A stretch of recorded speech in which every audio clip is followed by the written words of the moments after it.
नमस्कार दोस्तों, मैं अजीत चौहान एजुकेशन इम्पॉस में आप सभी का स्वागत करता हूँ। फंडामेंटल्स ऑफ फिजिकल ज्योग्राफी इसका तीसरा चैप्टर है इंटीरियर ऑफ द अर्थ। इस चैप्टर में हम देखेंगे अर्थ का इंटीरियर कैसा है, अर्थ में अर्थ के इंटीरियर में कितने लेयर्स हैं, वोल्केनो कैसे इरप्ट होता है, अर्थक्वेक कैसे आती है और अर्थ क्रस्ट का कॉम्पोजिशन क्या है और अर्थ के इंटीरियर के बारे में हमें पता कैसे चलता है। ये चैप्टर थोड़ा कंसेप्चुअल भी है, टेक्निकल भी है और फैक्चुअल भी है, तो इसमें हमें थोड़ा ज़्यादा ध्यान देना पड़ेगा। तो शुरू करते हैं। Configuration of surface of the earth largely shaped by endogenic and exogenic forces। मतलब अर्थ के सरफेस का जो कॉन्फ़िगरेशन है वो उसके पीछे मेनली दो फोर्सेस इन्वॉल्व होती हैं, इंडोजेनिक फोर्सेस और एक्सोजेनिक फोर्सेस। अब ये इंडोजेनिक एक्सोजेनिक फोर्सेस क्या हैं? सबसे पहले देखते हैं इंडोजेनिक फोर्सेस। इंडोजेनिक फोर्सेस वो फोर्स होती हैं जो अर्थ के इनसाइड ही ओरिजिनेट होती हैं, अर्थ के इंटीरियर में ही ओरिजिनेट होती हैं और ये अर्थ के सरफेस में मेजर चेंजेस लाती हैं। और इनकी सोर्स ऑफ एनर्जी क्या होती है? प्रीमोर्डियल हीट और यो रेडियो एक्टिव डिके। मतलब अर्थ के इंटीरियर में कुछ रेडियो एक्टिव एलिमेंट हैं जो हमेशा डिसइंटीग्रेट होते रहते हैं, तो यहाँ से वो एनर्जी रिसीव करती है। और प्रीमोर्डियल हीट, जब अर्थ इवॉल्व हो रही थी, जब अर्थ का फॉर्मेशन हो रहा था, तो अर्थ के इंटीरियर में कुछ हिट एंड ट्रैप हो गई थी जो बाहर रिलीज नहीं हो पाई, तो ये वहाँ से भी एनर्जी लेते हैं, जैसे वोल्केनो और अर्थक्वेक। वोल्केनो वोल्केनो जब इरप्ट होता है तो कहीं आइलैंड बन जाता है, जैसे हवाई आइलैंड है, हवाई आइलैंड, या फिर मिड ओशनिक रिज, जैसे अंडर वाटर एक माउंटेन बन जाता है, जैसे अटलांटिक ओशन में मिड ओशनिक रिज है। तो ये सब लैंडफॉर्म चेंजेस लाते हैं। उसी तरीके से अर्थक्वेक, कहीं फॉल्ट माउंटेन बन गया या रिफ्ट वैली बन गई, जैसे अपनी नर्मदा नदी रिफ्ट वैली में बहती है। तो इस तरीके की चेंजेस एंडोजेनिक फोर्सेस से आते हैं, ये मेजर चेंजेस लाते हैं। एक्सोजेनिक फोर्सेस, एक्सोजेनिक फोर्सेस वो होती हैं जो अर्थ के बाहर ओरिजिनेट होती हैं और ये अपना energy mainly mainly solar insolation से डिराइव करती हैं। ये क्या क्या चेंजेस लाती हैं अर्थ सरफेस पे? वेदरिंग और इरोजन। वेदरिंग वेदरिंग वो प्रोसेस होता है जिससे एक बड़ा rock, major rock minor rocks में डिसइंटीग्रेट हो जाता है। और दूसरा है इरोजन। इरोजन वो प्रोसेस होता है जिससे वाटर या विंड किसी रॉक को लगातार काटती रहती है। जैसे रॉक है कोई और ये विंड चल रही है, तो ये लगातार स्ट्राइक करती रहती है और इस रॉक को काटती रहती है। ये होता है इरोजन। अब देखते हैं इंडोजेनिक फोर्सेस और एक्सोजेनिक फोर्सेस में डिफरेंस। तो इंडोजेनिक फोर्सेस दो तरीके की मूवमेंट कॉज करती है, स्लो मूवमेंट और सडन मूवमेंट। सडन मूवमेंट मतलब अचानक से एक मेजर चेंजेस आ गया। तो इनमें दो एलिमेंट होते हैं, चेंजिंग एलिमेंट, वोल्केनो और अर्थक्वेक। वोल्केनो इरप्ट हुआ और एक आइलैंड बन गया, या फिर एक वॉल्केनिक माउंटेन बन गया। अर्थक्वेक कोई फॉल्ट माउंटेन बन गया या रिफ्ट वैली बन गई। उसी तरीके से स्लो मूवमेंट है। तो स्लो मूवमेंट में दो है, वर्टिकल और हॉरिजॉन्टल। वर्टिकल में कॉन्टिनेंटल बिल्डिंग होती है और हॉरिजॉन्टल मूवमेंट में माउंटेन बिल्डिंग होती है। कैसे? जैसे ये दो अर्थ क्रस्ट है, ये अर्थ क्रस्ट है पूरा। अगर इसमें वर्टिकल मूवमेंट हुआ, जैसे अपवर्ड और ये डाउनवर्ड, तो इससे क्या होगा कि ये या तो ये क्रस्ट सबडक्ट हो जाएगी या ये क्रस्ट अपलिफ्ट हो जाएगी। तो यहाँ पे कॉन्टिनेंट का फॉर्मेशन हो जाएगा, ऐसे कॉन्टिनेंट बन जाएगा।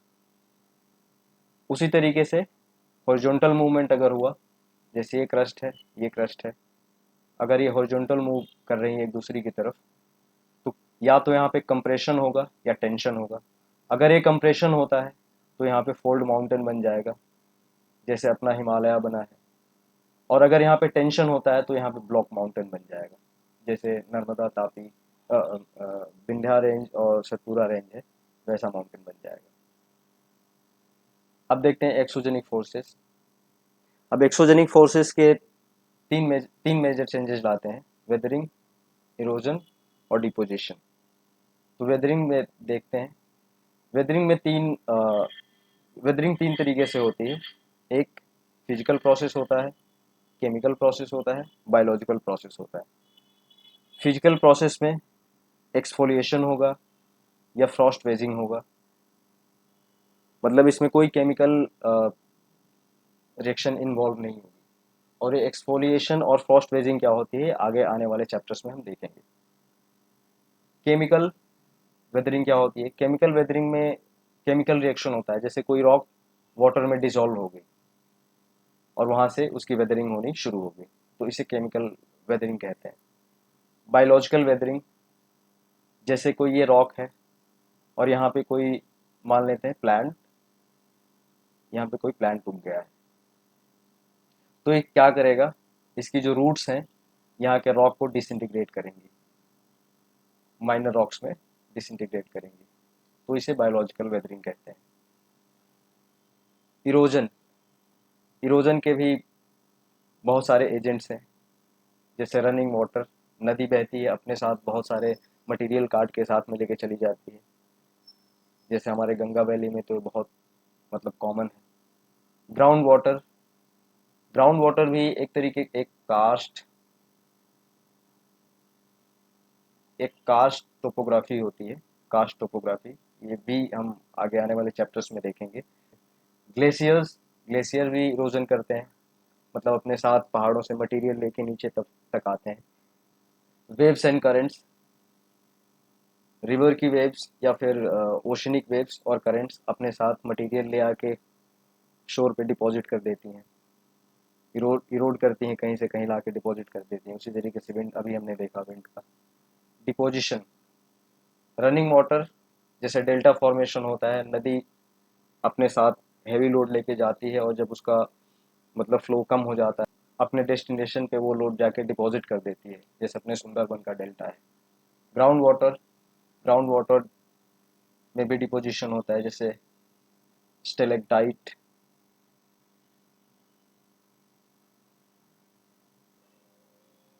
स्टेलेक्टाइट, ये आगे आने वाले चैप्टर में देखेंगे। उसी तरीके वेव्स करंट और विंड्स भी डिपोजिशनल फीचर्स बनाती हैं। Sources of information about the interior. अब अर्थ की रेडियस है 6370 किलोमीटर।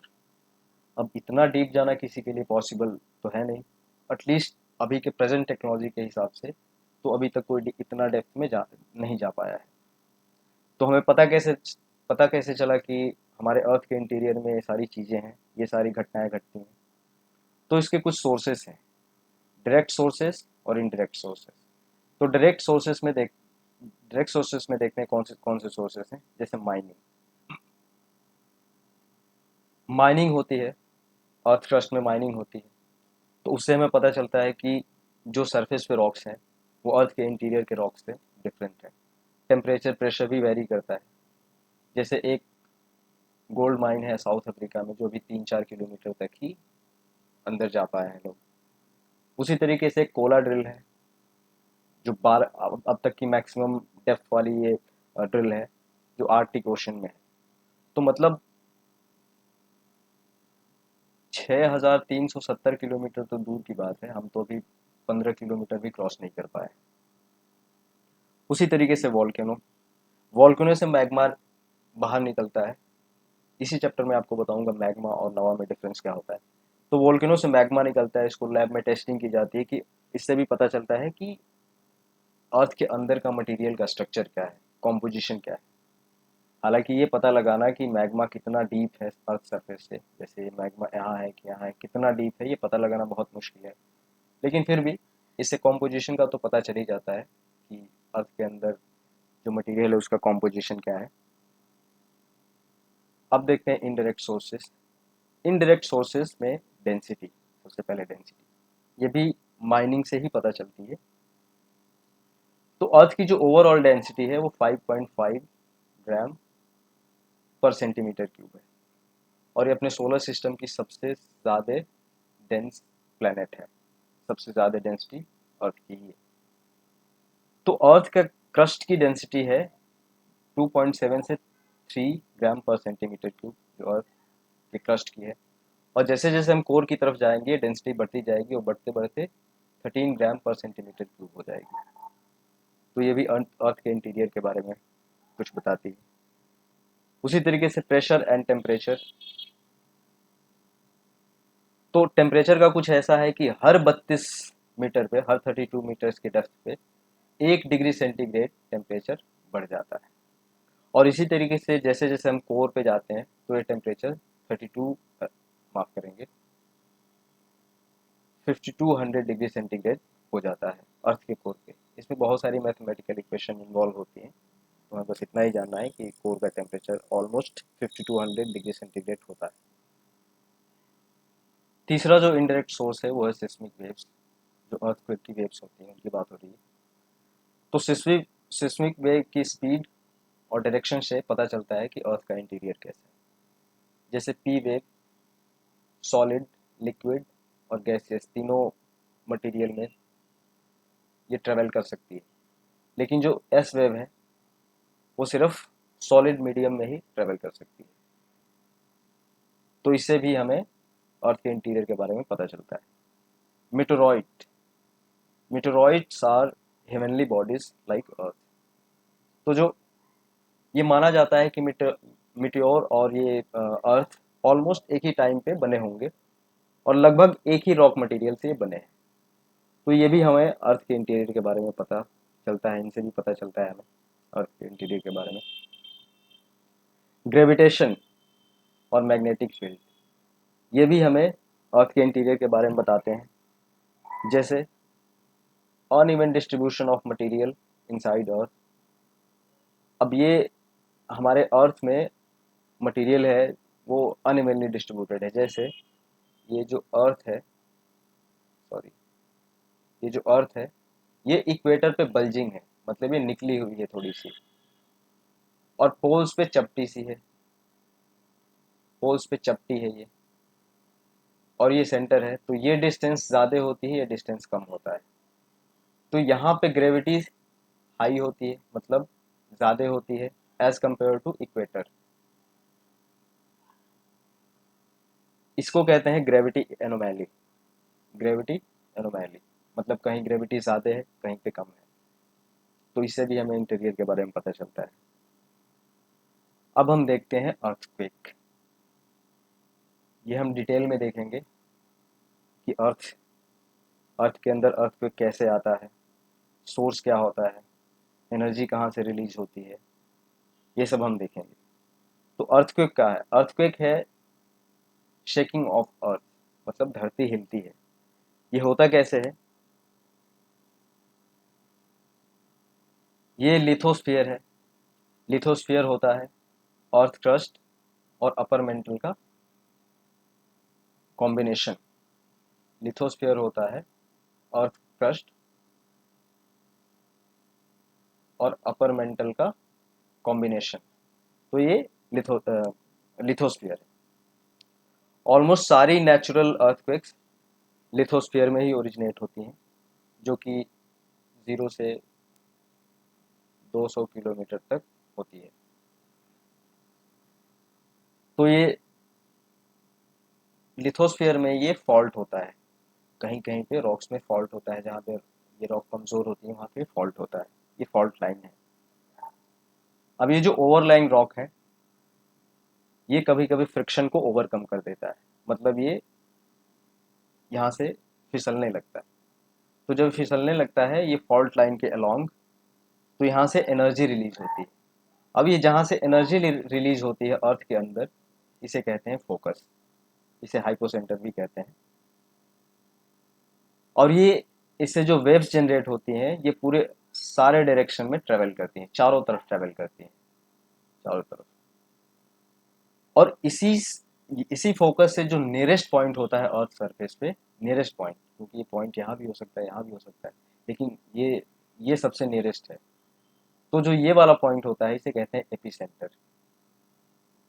एनर्जी कहीं और रिलीज हुई, लेकिन जो सबसे नियरेस्ट पॉइंट होता है अर्थ सरफेस पे उसे कहते हैं एपिसेंटर। तो ये हो गया फोकस और ये एपिसेंटर।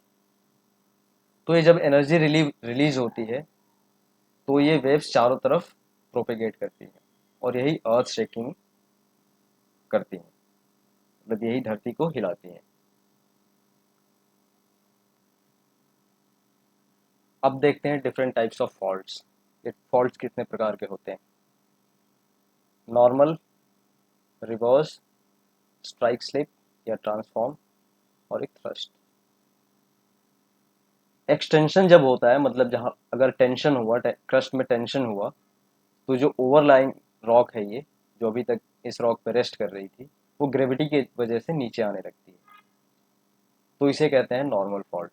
क्यों? क्योंकि ये नॉर्मल है, क्योंकि ग्रेविटी से ये की वजह से नीचे आ रही है फ्रिक्शन को ओवरकम करके, इसलिए नॉर्मल है।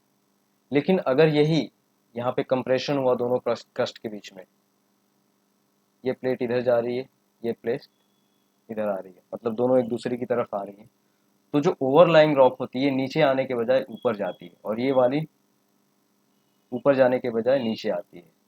तो इसे रिवर्स फॉल्ट कहते हैं।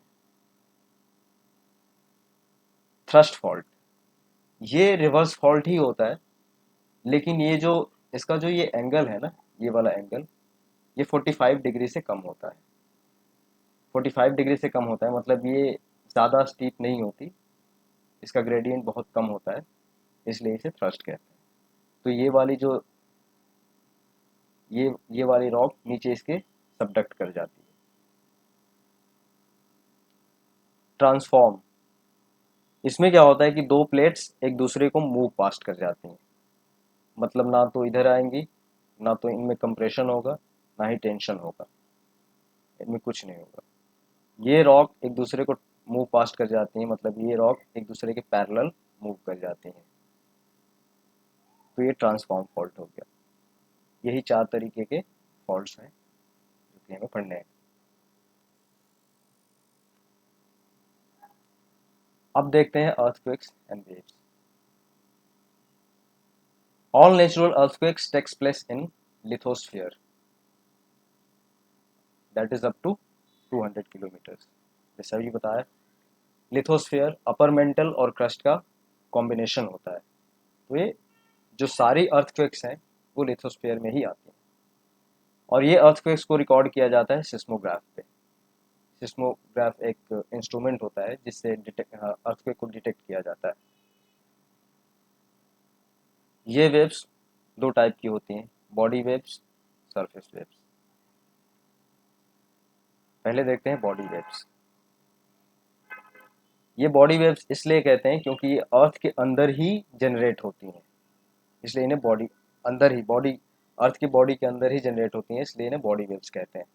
और जब ये सरफेस पे इंटरैक्ट करती हैं तो ये जनरेट करती हैं अनदर वेव जो कि सरफेस वेव्स होती हैं। मतलब ये बॉडी वेव्स अगर सरफेस पे जैसे इंटरैक्ट करती हैं तो ये सरफेस वेव्स जनरेट करती हैं।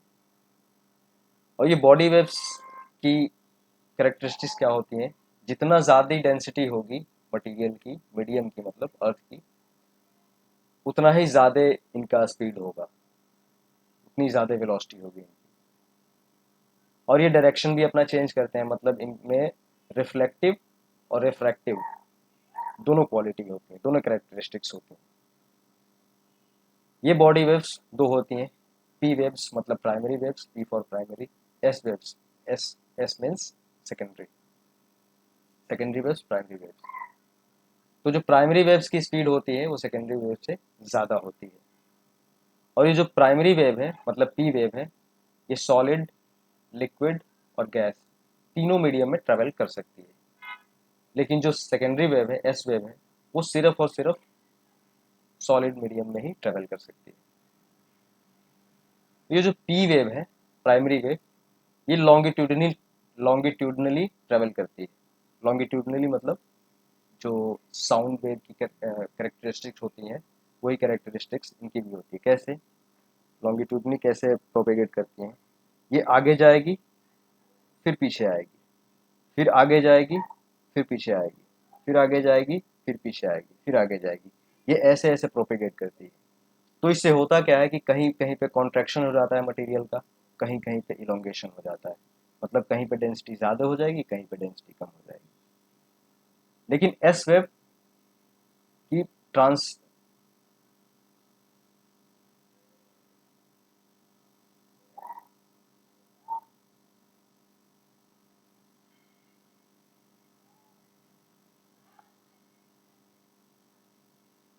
लेकिन S waves propagate in transverse manner.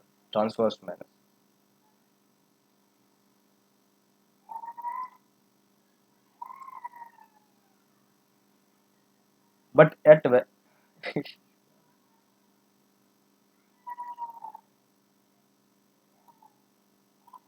But S waves propagate in transverse manner. इसका क्या मतलब है? एस वेव्स एक बार ऊपर जाएगी, एक बार नीचे आएगी, एक बार ऊपर जाएगी, एक बार नीचे आएगी, ऐसे क्रेस्ट और ट्रफ बनाती है। तो ये एस वेव की कैरेक्टरिस्टिक्स होती है। और सबसे पहले पी वेव डिटेक्ट की जाती है, उसके बाद एस वेव डिटेक्ट की जाती है। तो ये पिक्टोरियल रिप्रेजेंटेशन है। एस वेव्स ऐसे ऐसे ट्रैवल करती हैं, ऐसे ऐसे, और पी वेव्स ऐसे ऐसे प्रोपेगेट करती हैं। तो आप देख सकते हैं कि जहाँ पे कॉन्ट्रैक्शन हुआ है, यहाँ पे कॉन्ट्रैक्शन हुआ है, और यहाँ पे इलोंगेशन हुआ है। तो जहाँ पे इलोंगेशन हुआ है यहाँ पे डेंसिटी कम है, और यहाँ पे कॉन्ट्रैक्शन हुआ है तो यहाँ पे डेंसिटी ज़्यादा है। तो ये डेंसिटी डिफरेंशिएशन लाती है P waves. Surface waves are more dangerous as they causes displacement of rocks. मतलब सरफेस वेव्स जो होती हैं वो ज़्यादा डेंजरस होती हैं। अब देखते हैं ये पी वेव्स और एस वेव्स की शैडो जोन। शैडो जोन क्या होता है? शैडो जोन वो जोन होता है जहाँ पे अर्थक्वेक्स की ये वेव्स, पी वेव्स और एस वेव्स डिटेक्ट नहीं की जाती। मान लेते हैं यहाँ पे एक फोकस है, यहाँ पे एनर्जी रिलीज हुई, अर्थक्वेक यहाँ पे जनरेट हुआ, और ये ट्रैवल करते करते आई। तो जो ये पी वेव, ये पी वेव है। तो जैसे ही आउटर कोर पे आती है, हम जानते हैं कि आउटर कोर अपना लिक्विड है, तो आउटर कोर पे आती है तो ये रिफ्रैक्ट कर जाती है और फिर ट्रैवल करती है।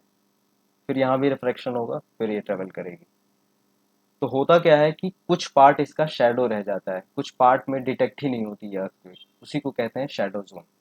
ये हो गया पीरियड्स की शैडो जोन। मतलब 105 डिग्री से 145 डिग्री तक ये पी वेव्स डिटेक्ट ही नहीं होती। मतलब अगर हम सिस्मोग्राफ इस 105 और 145 डिग्री के बीच में रख दें, सिस्मोग्राफ, तो हमें पता चलेगा कि अर्थक्वेक आई ही नहीं है, जबकि अर्थक्वेक तो आई है। लेकिन हमें सिस्मोग्राफ ये नहीं बताएगा कि अर्थक्वेक आई है, क्यों? क्योंकि यहाँ पे डिटेक्ट ही नहीं कर पाएंगे हम। तो ये 105 से 145 डिग्री के बीच में पी वेव्स डिटेक्ट नहीं की जाती। उसी तरीके से एस वेव्स, ये एस वेव्स की हैं। ये फोकस है, यहाँ पे एनर्जी रिलीज हुई और ये वेव्स प्रोपेगेट कर रही हैं। तो 105 डिग्री के बाद एस वेव डिटेक्ट ही नहीं होती। वो ऐसा क्यों होता है? क्योंकि और ये एस वेव होती है सिर्फ सॉलिड में ही ट्रेवल कर पाती है, सॉलिड में ही ट्रेवल कर सकती है। और हमारा अर्थ का आउटर कोर क्या है? लिक्विड है। ये लिक्विड है, ये लिक्विड है, इसलिए यहाँ पे ये प्रोपेगेट ही नहीं कर पाती, इसलिए यहाँ पे आके ये डिसअपियर हो जाती है। इसलिए हमें इधर पता नहीं चलता कि अर्थक्वेक है भी, हमें इधर डिटेक्ट नहीं कर पाएंगे अर्थक्वेक आई है। तो इसका शैडो जोन, एस वेव का शैडो जोन पी वेव के शैडो जोन से ज़्यादा होता है। ये तो 145 के बाद फिर भी दिख जाती है, लेकिन ये 105 के बाद बिल्कुल भी नहीं दिखती, तो इसका शैडो जोन बड़ा होता है। अब देखते हैं सरफेस वेव्स। ये सरफेस वेव्स कैसे बनती हैं? जब बॉडी वेव सरफेस से इंटरेक्ट करती हैं तो ये सरफेस वेव्स जनरेट करती हैं। और ये अगर अर्थक्वेक शैलो है, मतलब धरती के ज़्यादा अंदर नहीं है, 10-15-20 किलोमीटर के रेंज में है तो ये ज़्यादा डैमेज कॉज करती हैं, और अगर डीपर है तो कम डैमेज कॉज करती हैं। और ये जो सरफेस वेव्स हैं इनमें दोनों प्रॉपर्टी होती है, लॉन्गिट्यूडनल और ट्रांसवर्स वेव्स की दोनों की प्रॉपर्टी होती है, मतलब ये ऐसे ऐसे भी चलती है और ऐसे ऐसे भी चलती है। और ये दो प्रकार की होती हैं, रेले वेव्स, लव वेव्स। ये है रेले वेव्स, ये है रेले वेव्स। देख सकते हैं आप, ये ट्रांसवर्स वेव भी है इसमें, जो एस वेव की प्रॉपर्टी थी, और ये पी वेव्स की प्रॉपर्टी भी है। देखिए यहाँ पे कॉन्ट्रैक्शन हुआ है, यहाँ पे इलोंगेशन हुआ है, तो ये ऐसे भी मूव कर रही है और ऐसे भी मूव कर रही है।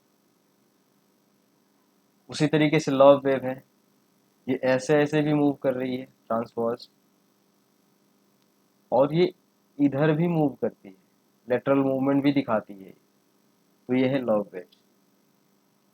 दोस्तों ये एनसीईआरटी के इस चैप्टर में सब दिया नहीं गया है, लेकिन ये क्योंकि कम्पिटिटिव एग्जाम्स बहुत ज़्यादा पूछे जाने वाले सवाल हैं तो मुझे लगा कि इसे डाल देना चाहिए, तो मैंने इन्हें ऐड कर दिया है।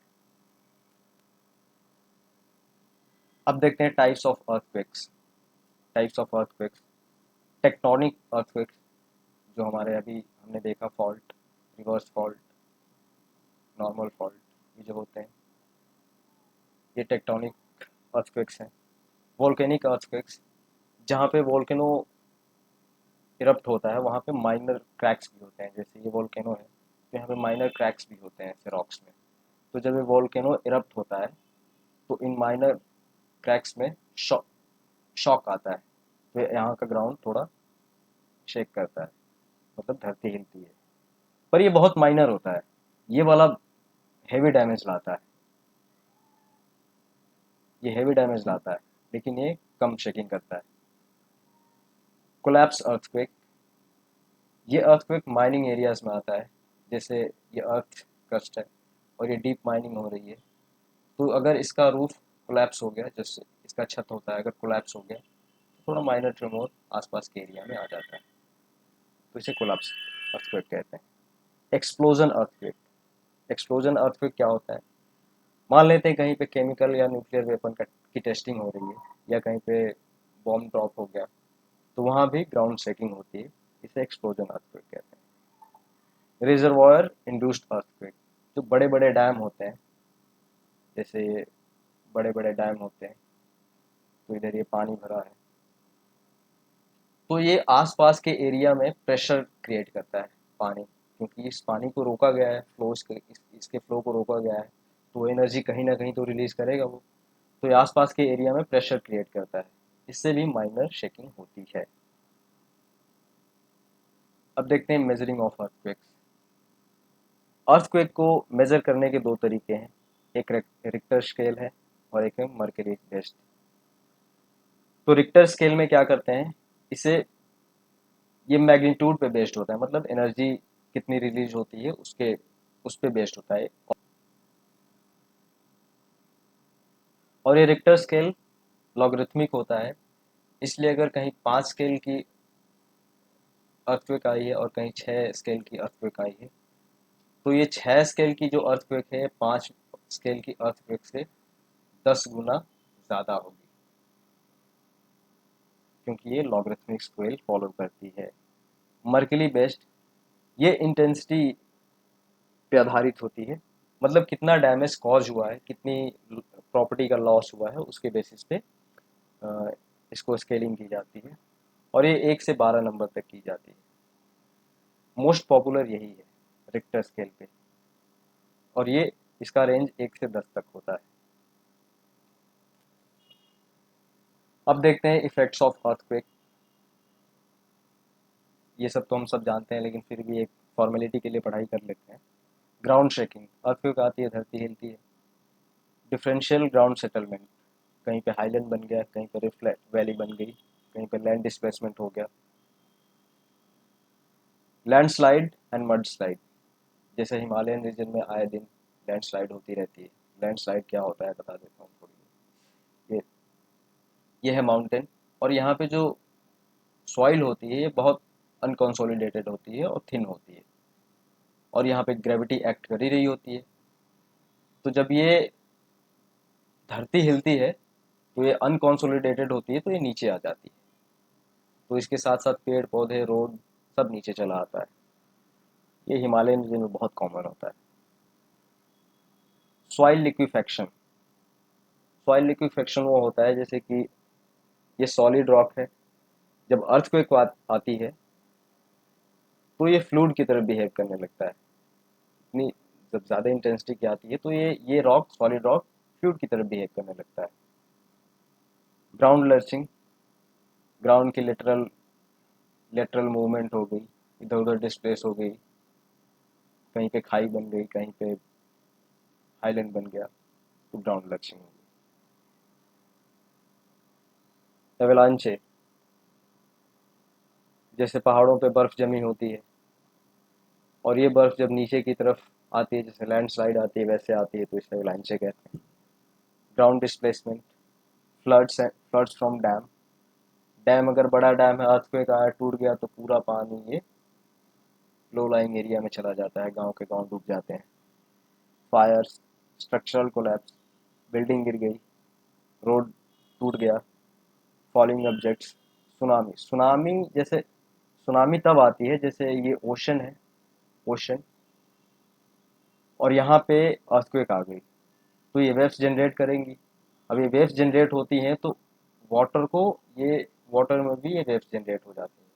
अब ये वेव्स कोस्टल एरिया को हिट करती हैं जाके, तो ये पूरा पानी भर जाता है इधर। ये बहुत डैमेजिंग होती है। 2004 में आई थी अपने अंडमान निकोबार की तरफ, अपना सदर्न इंडिया में भी इफेक्ट आया था इसका। अब देखते हैं स्ट्रक्चर ऑफ द अर्थ। अर्थ का स्ट्रक्चर क्या है? अर्थ के 3 लेयर हैं, क्रस्ट, मेंटल, कोर। क्रस्ट ये बहुत ब्रिटल सॉलिड पार्ट है। ब्रिटल मतलब भंगूर, बहुत जल्दी टूट जाने वाला सॉलिड पार्ट है अर्थ का। इसकी थिकनेस, ओशनिक क्रस्ट की थिकनेस होती है लगभग 5 किलोमीटर, और कॉन्टिनेंटल क्रस्ट की थिकनेस होती है लगभग 30 किलोमीटर। लेकिन ये 30 किलोमीटर हर जगह नहीं होती। अगर आप हिमालय रीजन में जाएंगे जहाँ पे माउंटेन होते हैं, वहाँ पे क्रस्ट लगभग लगभग 70 किलोमीटर के अराउंड चली जाती है, 70 किलोमीटर। तो ये यूनिफॉर्म नहीं होता। मेंटल, ये मेंटल क्रस्ट के बाद 2900 किलोमीटर तक अंदर तक जाता है, और इसके अपर अपर पोर्शन को स्टेनोस्फीयर कहते हैं। और इसी स्टेनोस्फीयर में मैग्मा चैम्बर होता है जहाँ से हमारा वोल्केनो इरप्ट होता है। ये लगभग 400 किलोमीटर तक डीप होता है। क्रस्ट और upper part of the mental को मिला के लिथोस्फीयर बनता है, और इसकी थिकनेस, लिथोस्फीयर की थिकनेस होती है लगभग 200 किलोमीटर।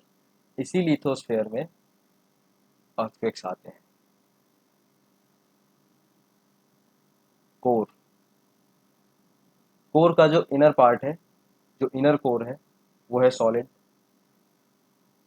लेकिन जो आउटर कोर है वो लिक्विड है। ये हमें कैसे पता चलता है? क्योंकि एस वेव्स आउटर कोर के बाद ट्रेवल नहीं करती, वो जाके डिसअपियर हो जाती हैं, तो वहाँ से पता चलता है कि आउटर कोर हमारा लिक्विड है। और कोर हैवी मटेरियल से मिलकर बना होता है, जैसे आयरन और निकल से मिलकर बना होता है, तो इसे कभी कभार नाइफ भी कहते हैं, और ये काफ़ी हैवी होता है। ये है इंटीरियर, ये कोर हो गया 2900 किलोमीटर के बाद। आउटर कोर लिक्विड है, इनर कोर सॉलिड है। मेंटल, मेंटल हो गया ये क्रस्ट के बाद 2900 किलोमीटर तक पूरा। ये अपर मेंटल, ये ये अपर मेंटल और क्रस्ट को मिला के एस्थेनोस लिथोस्फीयर कहते हैं। अपर क्रस्ट और अपर मेंटल को मिला के लिथोस्फीयर कहते हैं, और लिथोस्फीयर के जस्ट नीचे अपर मेंटल में ही एस्थेनोस्फीयर होता है। यहीं पे मैग्मा बनता है, यहीं यहीं से वोल्केनो इरप्ट होते हैं। और ये लिथोस्फीयर जो कि क्रस्ट और अपर मेंटल का पार्ट है, यहीं पे अर्थक्वेक आते हैं, यहीं से जनरेट होती है एनर्जी। डिसकंटिन्यूटीज ऑफ अर्थ, हालांकि ये दोस्तों एनसीईआरटी में तो दी नहीं गई है, लेकिन ये कम्पिटिटिव एग्जाम्स का थोड़ा फेवरेट टॉपिक है, तो मैंने सोचा कि ऐड कर देना चाहिए मुझे। तो एक क्रस्ट लेयर है, मेंटल लेयर है, कोर लेयर है। इन क्रस्ट में भी एक अपर अपर क्रस्ट है और एक लोअर क्रस्ट है, और मेंटल में भी अपर मेंटल है और लोअर मेंटल है। उसी तरीके से कोर, आउटर कोर और इनर कोर। तो डिसकंटिन्यूटीज होती क्या है?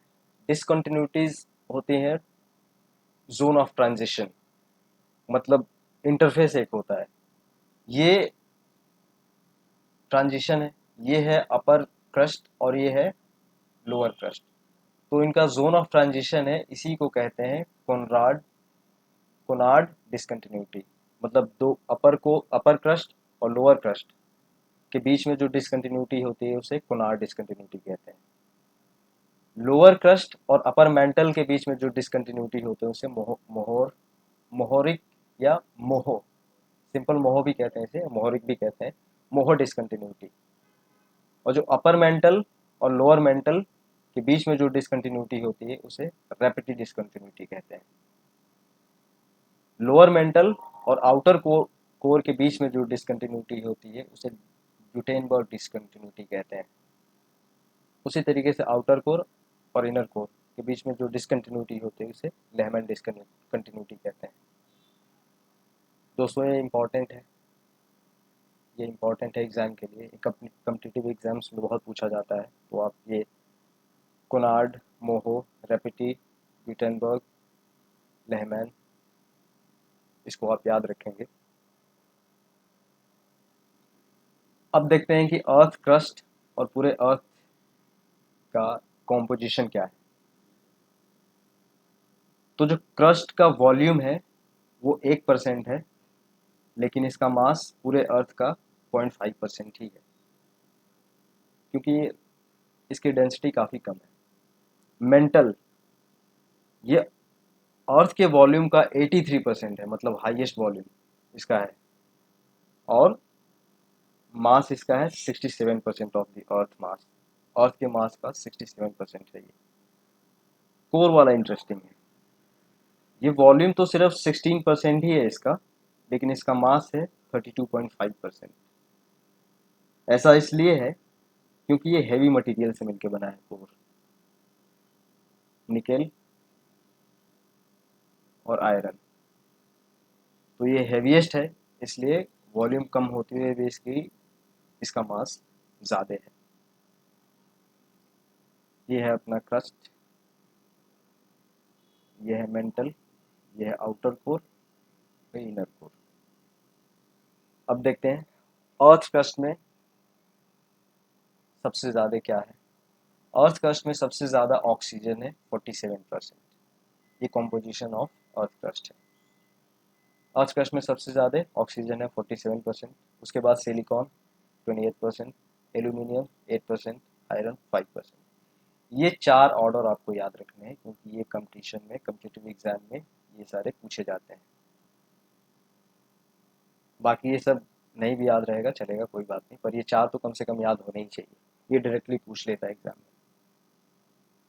अब इंटायर अर्थ का देखते हैं क्या कॉम्पोजिशन है। आयरन सबसे ज़्यादा है अर्थ में 35%, यहाँ है ना, मास 32% कोर, और कोर में सबसे ज़्यादा क्या है, आयरन ही है।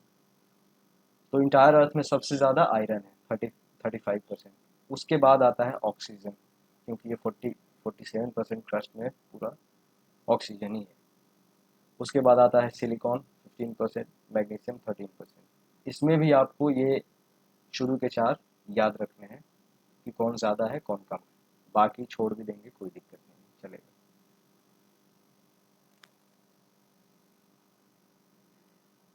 अब देखते हैं वोल्केनोज एंड वोल्केनिक लैंडफॉर्म्स। हमने देख लिया अर्थक्वेक कैसे आता है, वोल्केनो कैसे आता है वो भी हमने देख लिया। अब इसके लैंडफॉर्म्स देखते हैं। वोल्केनो के बारे में और थोड़ा पढ़ेंगे अभी। वोल्केनो क्या होता है? Volcano is a place where gases, ashes, molten rock means lava escape to the ground. मतलब गैसेस, एशेस और मोल्टेन लावा अर्थ के बाहर आते हैं। उसे वोल्केनो कहते हैं। अब कौन कौन से मटेरियल अर्थ से बाहर आते हैं? इसमें लावा होता है, पायरोक्लास्टिक डेब्री होती है, वोल्केनिक बॉम्ब्स होते हैं, ऐश होते हैं, डस्ट होती है, और गैसेस जैसे नाइट्रोजन कंपाउंड, सल्फर कंपाउंड, और कुछ मात्रा में क्लोरीन और हाइड्रोजन आर्गन भी मिलते हैं। ये है दोस्तों एस्थेनोस्फीयर, जहाँ पे मैग्मा चैम्बर है। यही एस्थेनोस्फीयर जहाँ पे मैग्मा चैम्बर है, जहाँ पे हमारा मैग्मा फॉर्म होता है। ये बहुत लिक्विड होता है। तो ये वोल्केनो वहाँ पे इरप्ट होते हैं जहाँ पे ये इसका ऊपर वाला रॉक कमज़ोर होता है, प्लास्टिक होता है, बहुत इजीली डिफॉर्म हो जाता है। तो जहाँ भी से क्रैक मिलता है रॉक्स में, ये वहीं से निकल जाता है। और इसके साथ साथ छोटे छोटे और भी क्रैक्स होते हैं, तो ये जो सेकेंडरी वेंट कहते हैं। तो ये मेन मेन वेंट है, ये मेन वेंट। और लावा और मैग्मा में डिफरेंस क्या है? अगर ये मोल्टेन मटेरियल, जो कि ये मैग्मा अभी तक है, तो ये जो अगर अर्थ के अंदर है अभी तक, तो ये मैग्मा है। और जैसे ही अर्थ के बाहर निकलेगा तो इसे लावा कहेंगे। मतलब अगर अर्थ के अंदर है तो मैग्मा है, और अर्थ के बाहर है तो लावा है। और ये एशेस है, ये धुआं बाहर निकल रहा है, राख, वो है। और इन एशेस में carbon dioxide, sulphur dioxide, H2S और नाइट्रोजन कंपाउंड्स मिलते हैं। यहाँ पे होता है क्रेटर। एक क्रेटर एक डिप्रेशन होता है वेंट के माउथ पे, इसे क्रेटर कहते हैं। Layers of lava and ashes. अब ये ऐसा नहीं कि एक ही बार में वोल्केनो इरप्ट हो गया और उसके बाद बंद हो गया। ये इरप्शन ओवर द ईयर्स चलते रहता है, 50 साल पे, 100 साल पे, 1000 साल पे होती रहती है। तो पहले इरप्ट हुआ तो ये वाली लेयर बन गई, फिर दोबारा जब इरप्ट होगा तो इसके बाद ये दूसरी ये लेयर बन जाएगी, उसके बाद फिर इरप्ट होगा तो ये तीसरी लेयर बन जाएगी, और ऐसे लेयर लेयर बनते बनते बनते एक ये माउंटेन का फॉर्म ले लेती है, और एक डिप्रेशन बन जाता है ऊपर, उसे क्रेटर कहते हैं। तो ये है पार्ट्स ऑफ वोल्केनो, वोल्केनो के डिफरेंट पार्ट्स। ये होता है स्टेनोस्फेयर, जहाँ पे मैग्मा बनता है। अब देखते हैं types of volcano. Types of volcano में सबसे पहले आता है शिल्ड वोल्केनो। ये लार्जेस्ट ऑफ ऑल वोल्केनो, ये सबसे बड़ा वोल्केनो होता है। जैसे हवाईन आइलैंड है ना, ये शिल्ड वोल्केनो से ही बना है। और ये मोस्टली बेसाल्ट से बना होता है, और ये हाईली फ्लूइड होता है, मतलब कम गाढ़ा होता है, तो ये बहुत दूर दूर तक फैल जाता है। लो एक्सप्लोसिव, मतलब बहुत कम एक्सप्लोसिव होता है ये। और क्योंकि ये बहुत फ्लूइड होता है, मतलब कम गाढ़ा होता है, तो दूर दूर तक फैल जाता है, इसलिए जो ये स्टिफनेस है ना, ये बहुत कम होती है। ये बहुत कम, ऐसा नहीं है कि ऐसा नहीं हो पाता, एकदम स्टिफ ग्रेडियंट नहीं होता है इसका। ये बहुत दूर तक फैला होता है, तो इसकी ग्रेडियंट कम होती है। और एक कोन बन जाता है, जहाँ पे वेंट होता है वहीं पे कोन बन जाता है टॉप पे। तो ये होता है शिल्ड वोल्केनो।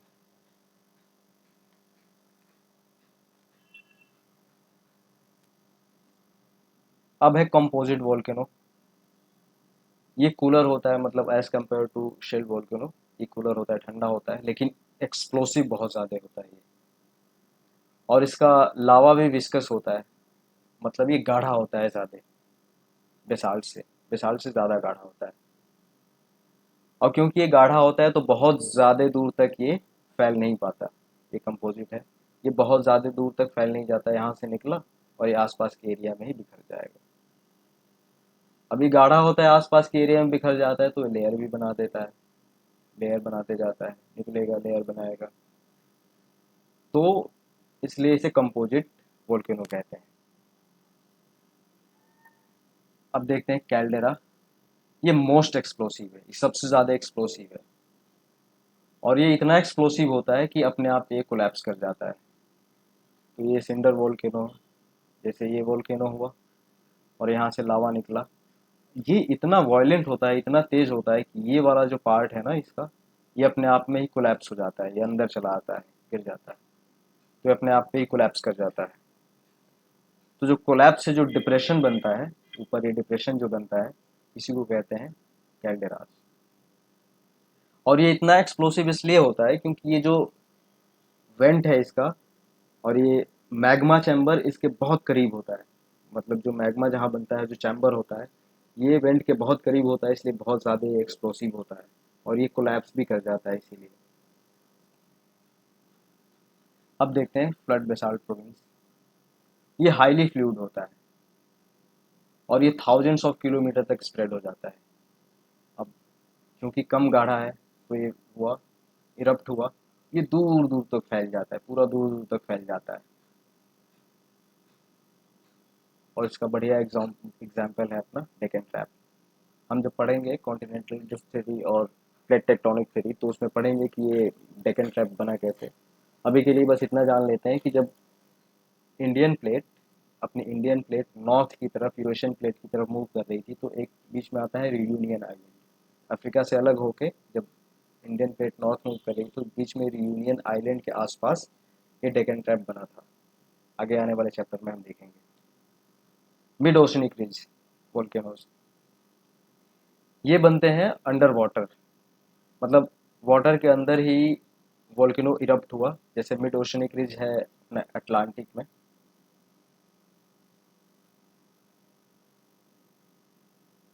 अटलांटिक ओशन में, अटलांटिक ओशन में मिड ओशनिक रिज है थाउजेंड्स ऑफ किलोमीटर, तो वहाँ में पे ये वोल्केनो इरप्ट होते हैं। अब देखते हैं वोल्केनिक लैंडफॉर्म्स। मतलब जब वोल्केनो इरप्ट होता है तो किस तरीके के, कितने तरीके के लैंडफॉर्म बनाता है। तो जब ये मैग्मा कूल होता है, लावा जब कूल होता है, तो इग्नियस रॉक डेवलप होती है। अगर ये अगर ये लावा अर्थ सरफेस के ऊपर आके कूल हुआ, तो ये वोल्केनिक रॉक बनाता है। जैसे वोल्केनिक माउंटेन होते हैं ना, ये अर्थ क्रस्ट के अगर ऊपर ये ठंडा हुआ, तो इसे कहते हैं वोल्केनिक रॉक। और अगर ये अर्थ क्रस्ट के अंदर ही ठंडा हो गया, तो इसे कहते हैं प्लूटोनिक रॉक्स। अर्थ क्रस्ट के अंदर ही ठंडा हो गया, ये ऊपर हुआ तो वोल्केनिक रॉक, और नीचे प्लूटोनिक रॉक्स। अब इसमें लैंडफॉर्म्स है पैथोलिथ्स, लैकोलिथ्स, लेपोलिथ्स, सिल्स, डाइक्स। ये आगे देखते हैं क्या होता है।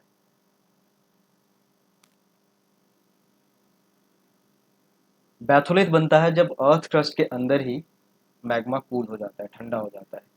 तो ये थाउजेंड्स ऑफ किलोमीटर में फैला होता है।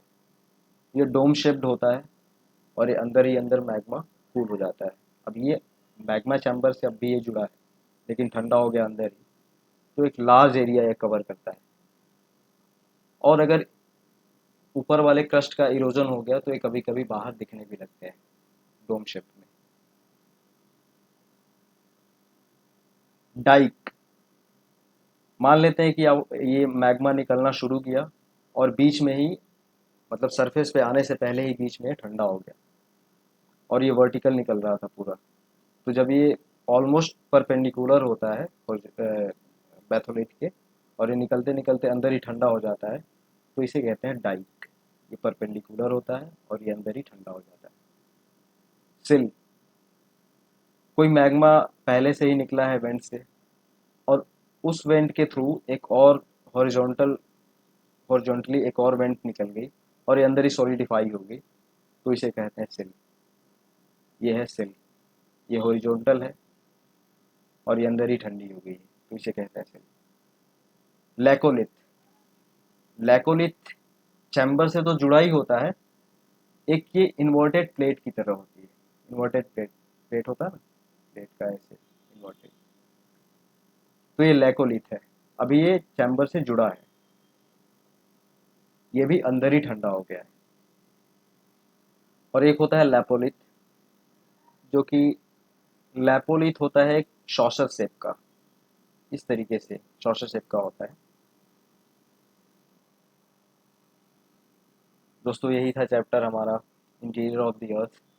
हमने देखा अर्थ के क्रस्ट का कंपोजिशन, अर्थ का कंपोजिशन, अर्थक्वेक क्या होती है, कैसे रिलीज होती है एनर्जी, वोल्केनो क्या होता है, कहाँ, क्या क्या उसके कितने तरीके के वोल्केनो होते हैं, क्या कंपोजिशन होता है, मैग्मा कहाँ बनता है, लिथोस्फीयर क्या होता है, एस्थनोस्फीयर क्या होता है। उम्मीद करता हूँ कि आपको ये वीडियो अच्छी लगी होगी। ये सिर्फ एनसीईआरटी इसमें कवर्ड नहीं है, और भी बहुत सारे टॉपिक्स और भी एडिशनल टॉपिक्स बहुत डिटेल में इसको मैंने कवर किया है। उम्मीद करता हूँ आपको अच्छी लगेगी। ये वीडियो देखने के बाद आपको दोबारा वो चैप्टर पढ़ने की बिल्कुल ज़रूरत नहीं है, आप एकदम कॉन्फिडेंट हो सकते हैं। तो थैंक यू दोस्तों।